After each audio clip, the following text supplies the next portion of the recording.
Bonjour et bienvenue pour une nouvelle vidéo formation. Dans cette vidéo qui sera donc dédiée au PHP, nous allons voir ce que sont brièvement les conditions. En effet, les conditions sont une partie assez importante de PHP. Je pense qu'il est bon de faire un petit rappel en vidéo de ce que sont réellement les conditions et de voir certains types d'instructions. Alors pour rappel, les conditions permettent d'exécuter certains scripts ou une grande partie de scripts PHP.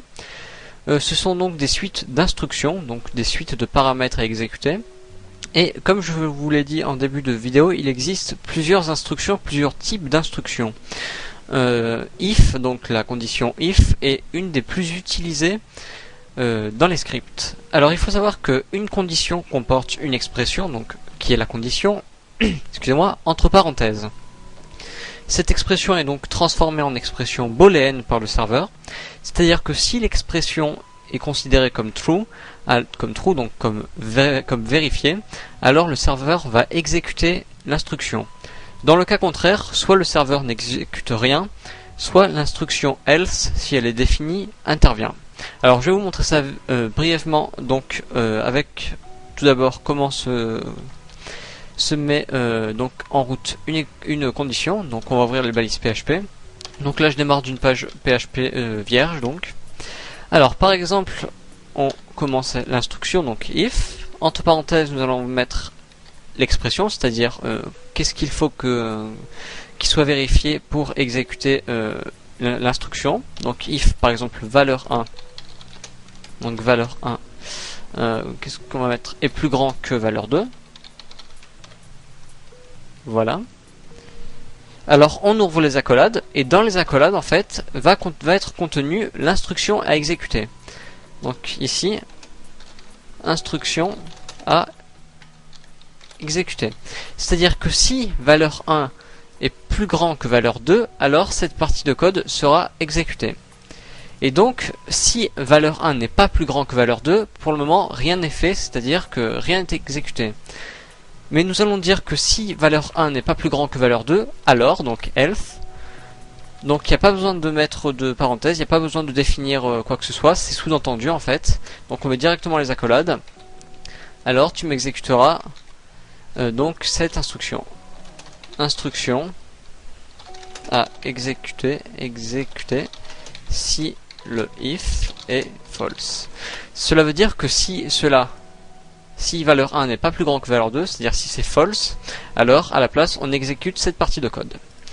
Donc maintenant nous allons prendre un exemple concret, puisque bon là c'est bien sympa, mais j'ai prévu un petit exemple pour vous montrer ce que ça marche, comment ça marche réellement.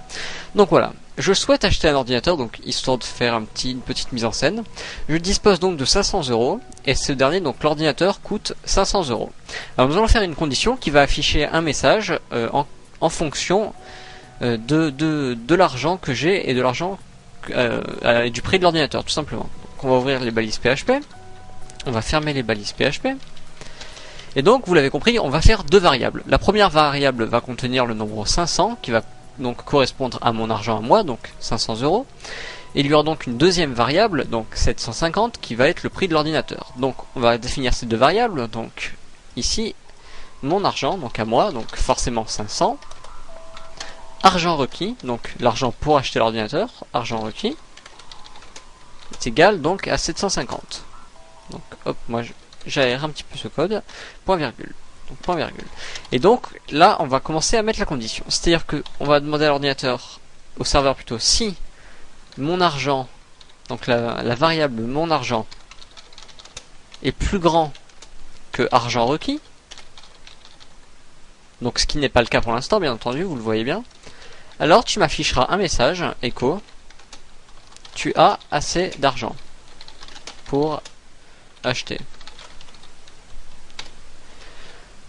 Donc pour le moment voilà ce que ça donne, on va enregistrer tout ça et on va afficher la page. Et vous voyez qu'il n'y a rien, enfin il y a il y a l'énoncé de l'exercice, mais à réponse, donc là où il devrait y avoir la réponse, il n'y a rien. Pourquoi ? Étant donné que la variable mon argent, donc qui est de 500, n'est pas plus grande que la variable argent requis qui est de 750, alors le serveur n'exécute rien puisqu'il n'y a pas else. C'est-à-dire qu'on ne dit pas au serveur d'exécuter quelque chose d'autre si le if est false. Donc on va lui demander par exemple else, c'est-à-dire dans le cas contraire, comme il n'y a pas besoin de préciser, on ouvre directement les accolades, tu m'afficheras, donc echo, tu n'as pas assez d'argent. Donc d'argent. Voilà, donc j'enregistre, je sauvegarde, et voyez, tu n'as pas assez d'argent. C'est-à-dire que le serveur a bien compris que finalement, la variable mon argent était plus petit qu'argent requis et m'a affiché cela.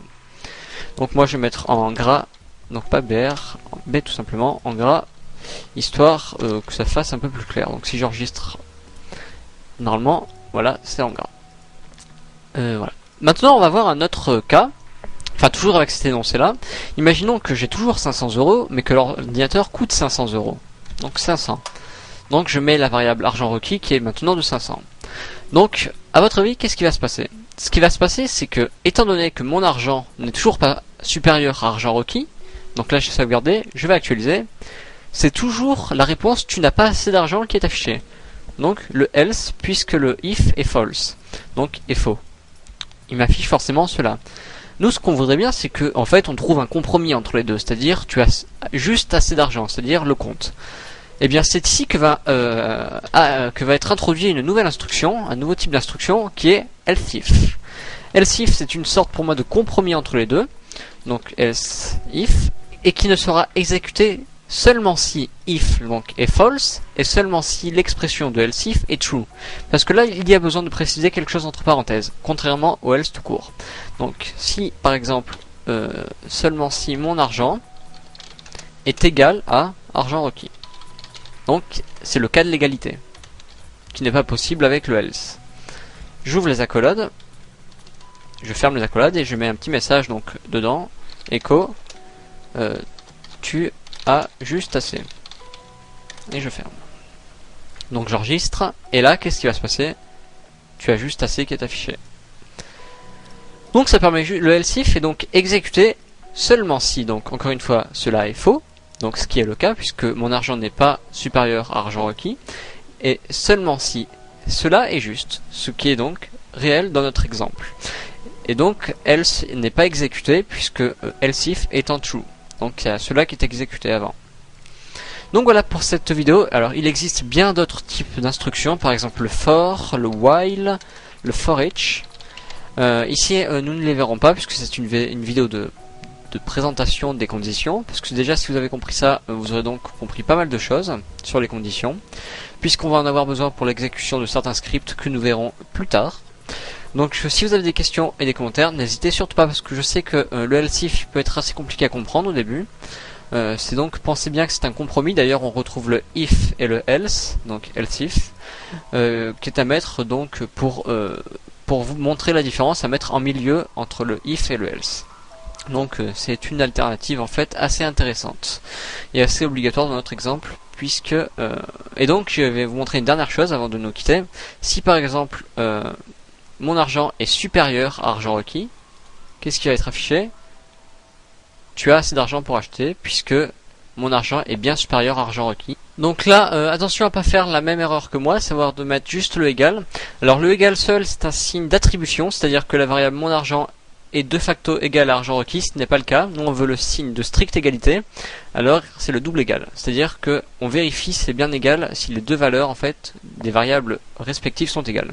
Maintenant je vais vous montrer le cas contraire, c'est-à-dire si mon argent est inférieur à argent requis, normalement il devrait être affiché tu n'as pas assez d'argent, et si j'actualise on voit tu n'as pas assez d'argent. Donc vous voyez que vous pouvez jouer avec les conditions afin de tester déjà cela et de voir si vous avez compris. Et donc si vous n'avez pas compris, n'hésitez surtout pas à poster vos commentaires.